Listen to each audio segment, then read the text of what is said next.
Paramidu, paramidi na pyramid. He took Y and became pyramid.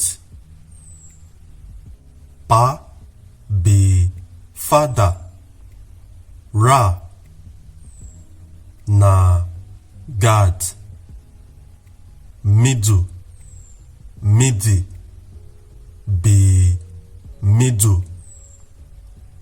Paramidu meaning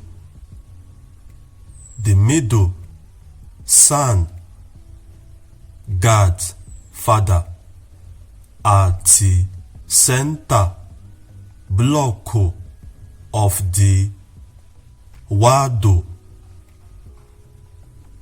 the Uwari na Africa or Nigeria. The middle wado paramidu be Igbo, the Igbo atọ.